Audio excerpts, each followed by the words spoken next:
And black folks don't embrace what folks are trying to do and fend that off, that upsets me, because I am somebody that's trying to set a path for future folks on the come up for my community to be in this position one day. Davis is now facing a lawsuit in Miami from his ex, accusing him of battery, kidnapping, false imprisonment, and emotional distress. I mean, this does not look good, and he's had previous with his partner. Hands on women, I just can't agree with. It's just terrible, and it's so bad for boxing when a fighter is being accused of putting. I mean, that's my personal opinion on. As reported, Jake Paul's return could shift to December, with the November 14th Netflix exhibition in jeopardy due to the latest allegations against Gervonta Davis. Sources tell Ring magazine that December 12th and the 19th are possibilities, right? And here are the potential opponents: Nate Diaz or Francis Ngannou. Stephen A. Smith has boldly called out Gervonta Davis, saying the fighter has torn apart his own career with reckless behavior and bad decisions outside the ring. Smith made it clear, raw talent means nothing without discipline and respect for the game. Now, with Davis's future hanging in the balance, Jake Paul is moving on to face a different opponent in place of Tank Davis. This time, Paul is expected to fight someone who truly fits, matching his weight, his style, and his star power, to keep the showdown alive. Like Jake Paul. I hate it. And Jake Paul's starting to piss me off. Mike Tyson is 57 years old, man. Jake Paul been training with professional boxing trainers for years. He takes the sport very seriously. Thank you. So let me ask you, that's the question I have, because great kid, great businessman, by the way, amazing. And I know how he does all this, the character and the persona. We keep saying that he doesn't want to be a boxer. He's not a boxer. But then Jake Paul is a boxer. Yeah, exactly. That's my point. Exactly. He's a boxer. He can fight. I respect it. So go in there against fighters. You should be climbing the ladder towards those other fighters and taking the sport seriously to the point where you're fighting actual boxers. Now he decides to fight a fighter, a real fighter, which is Tyson. But Tyson is 30 years older. Stop this nonsense of going against dudes that either ain't boxing or is 25 years removed from the sport. Inside the Ring show released an official update on X, revealing that Gervonta Davis is expected to be pulled from his November 14th Netflix exhibition against Jake Paul. The event is now shifting to December as a new opponent is being lined up, sources told the Ring's Mike Coppinger. December 12th and December 19th are currently being discussed for Paul's next bout. Reports say Andre Ward has been approached, while Nate Diaz and Francis Ngannou are also on the list of possible names. This news has set off a wave of speculation among fans about who Jake will face next. On the Wade podcast, an analyst broke down how Jake Paul's team is prioritizing financial control and public image above all else. They believe the ongoing lawsuit against Gervonta Davis could severely hurt pay-per-view sales, as many viewers might hesitate to support a fighter facing such allegations. The analyst stressed that Jake's camp values reputation just as much as revenue, and this controversy threatens both. What was meant to be a major, mainstream boxing event on Netflix's global stage has now taken a sharp turn, with the headlines about Davis's lawsuit overshadowing the spectacle. The analyst summed it up perfectly. Boxing might thrive on drama, but when that drama crosses into legal territory, it risks pushing the audience away instead of pulling them in. Jake takes these fights very, very seriously. And I just thought, okay, this is going to get a little more interesting than I previously thought. I thought it would be a bit of a mismatch, a bit of a, boxing experience to Gervonta Davis. Jake bringing the size and power, and we're going to get one of these stalemates where no one wants to take a real risk, and both guys are going to get paid. Turns out no guy may get paid, or Gervonta Davis might be kicked off the card because we have a new, not champion, a new domestic violence abuse allegation against Gervonta Davis. There's been a lot of allegations against Tank, and some of those have been dropped, and others have not really been pursued, and you don't really know what's what behind the scenes with people, but when things like this happen over and over, I think this is his fourth or maybe fifth allegation of domestic abuse, you kind of start to have to look at the person that's being accused of such and go, why do you keep ending up in these situations? And the way it's described, we've even seen Tank do some of the things already on camera. But let's get into this thing, and then we'll just go right into the report from Chris Mannix here. Shout out Mannix. Obviously, you guys know him as a commentator with DAZN, covers boxing, covers basketball as well for SI. Chris Mannix on Twitter says, Netflix and reps for Jake Paul have been exploring potential replacements for Gervonta Davis. Sources familiar with the situation told SI Now. Paul Davis, scheduled for November 14th, is in limbo after new allegations of domestic violence against Gervonta Davis. I was in the car. I didn't know if this was real, but I had seen a report, and this came out, I think on October, it came out a couple days ago, but it was from October 27th, and there was a civil suit over domestic allegations just 2 weeks ahead of this fight. This is from Andreas Hale, our guy over at ESPN.com. He essentially wrote the article on it and went into details. So let's take a read. Gervonta "Tank" Davis has once again found himself in legal trouble just 2 weeks before his exhibition fight. And yes, it was going to be an exhibition. I know it was billed as a exhibition with, a winner and loser, but let's be honest about it. Two guys, massively different weights, massively different experience. It was going to be an exhibition. On November 14th, a new civil lawsuit filed in Miami-Dade County has put the WBA lightweight champion in hot water over another. Mike Coer, senior insider for Ring Magazine and co-host of Inside the Ring Show, shared on X, as Chris Mannix reported, that Jake Paul's return could now shift to December, with the November 14th Netflix exhibition in serious doubt, following the latest allegations against Gervonta Davis. Sources told Ring Magazine that December 12th and 19th are both being considered, and according to Mannix, Ryan Garcia and Terrence Crawford have already been approached. His post added even more fuel to growing reports that Jake's next bout might see major changes. Carl Froch didn't hold back when addressing the chaos surrounding Jake Paul's future fight. He called the original Davis matchup a circus, more about showmanship than true sporting merit. Froch argued Jake should never have taken that fight to begin with, saying there was nothing real to prove. Now, with Davis tangled in legal troubles, Froch believes it's time to move on and find a legitimate replacement. He speculated that Jake's team is already searching for backup options, emphasizing that the event can still be saved if the right opponent steps in. Froch also criticized how boxing so often trades integrity for entertainment, and said this situation is proof of how easily that gamble can blow up in their faces. Proven guilty, they say, right? Regardless of how many times he's been accused of this type of stuff, allegedly or not, it's still innocent until proven guilty. Now, if I have a contract with you, this doesn't involve you. I understand you got a brand and public relations, all this type of stuff, but technically, this doesn't involve you. So you pull my $200 Jake Paul contract. What if I'm innocent over here? You know who I'm coming after? I'm coming after you. I want my fucking money, or I want some compensation.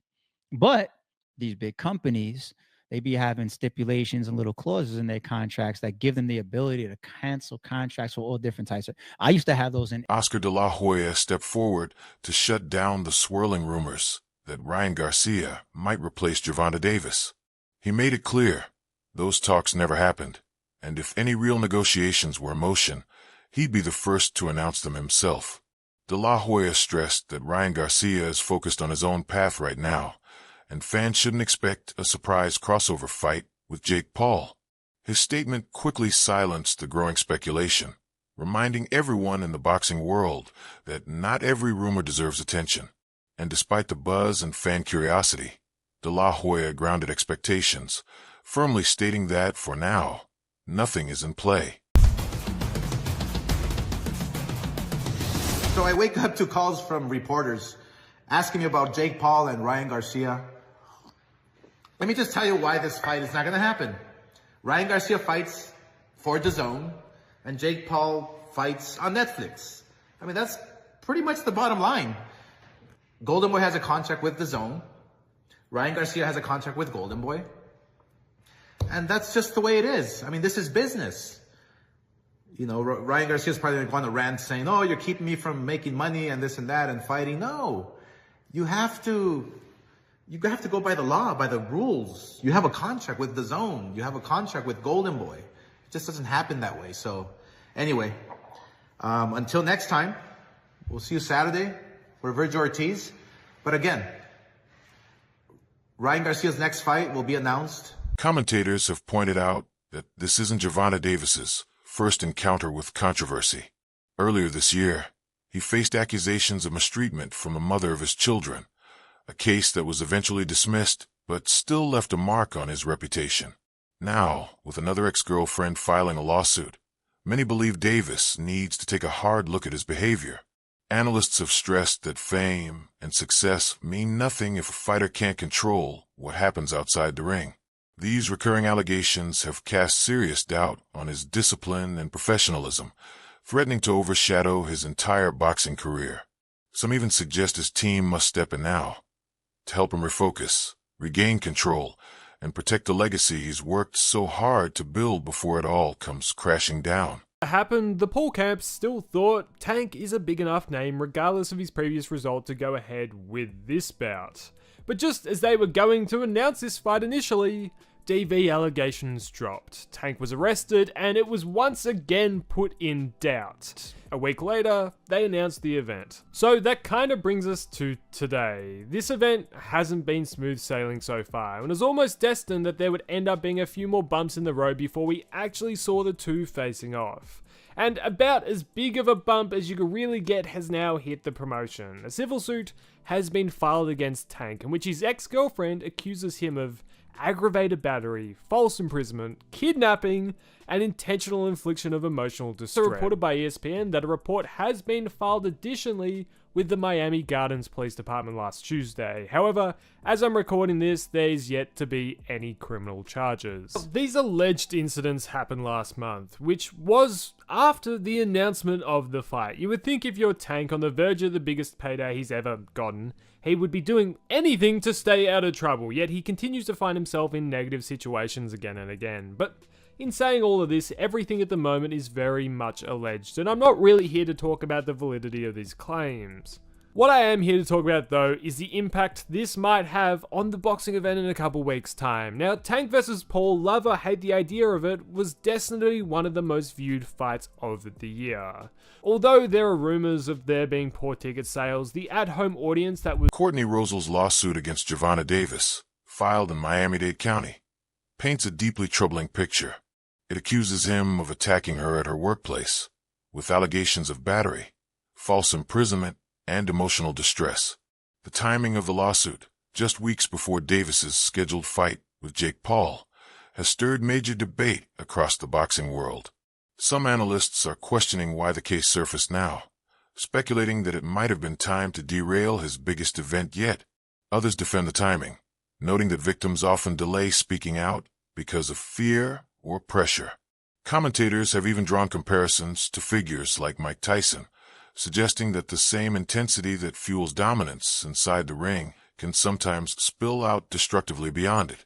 Whatever the reason, the case now hangs heavily over what was supposed to be one of boxing's most anticipated streaming events of the year. If you're going to involve the laws, given a lawsuit, why not involve the law in general and file like actual charges in addition to this?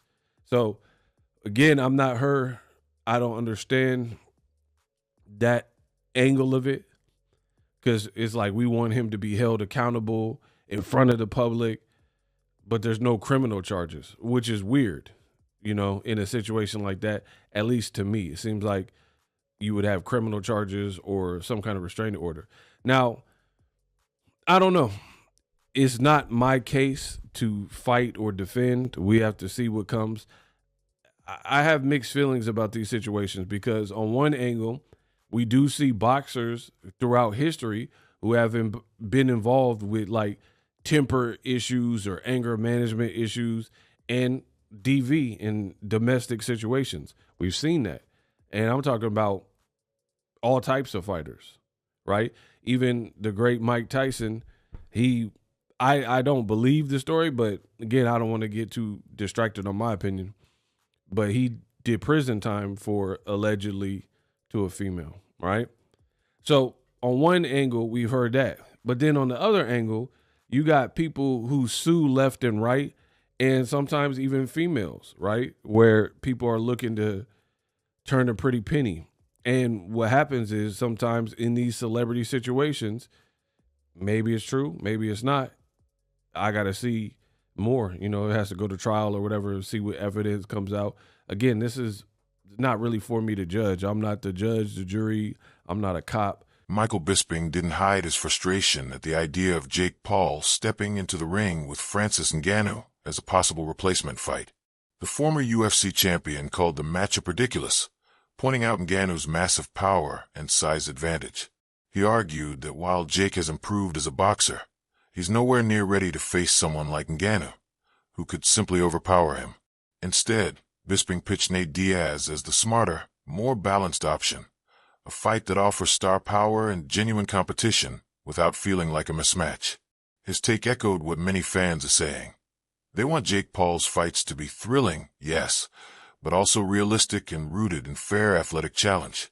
Pulled the plug on that fight. It says, here's a tweet I'm reading from Mike Coppinger.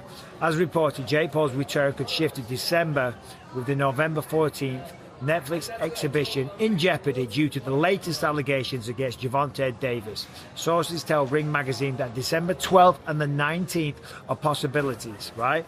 And here are the potential opponents: Nate Diaz or Francis Ngannou.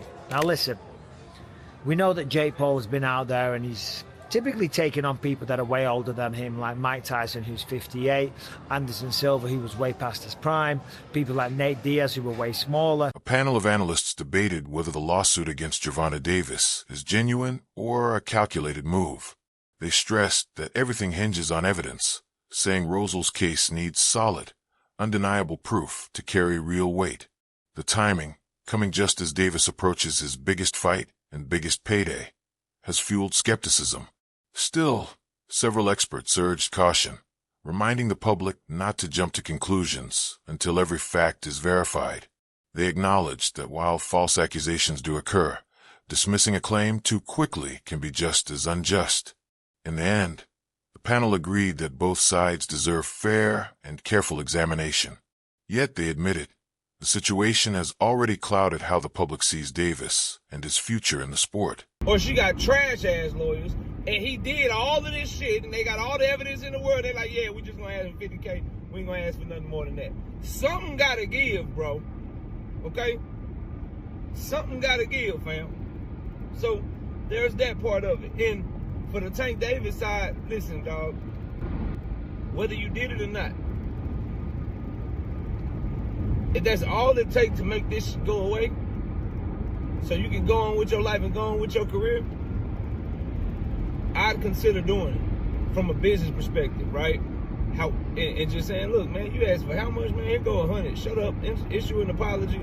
You know what I'm saying? Say that I never did that shit. Say it was a misunderstanding, and you can have 100K here. Shit.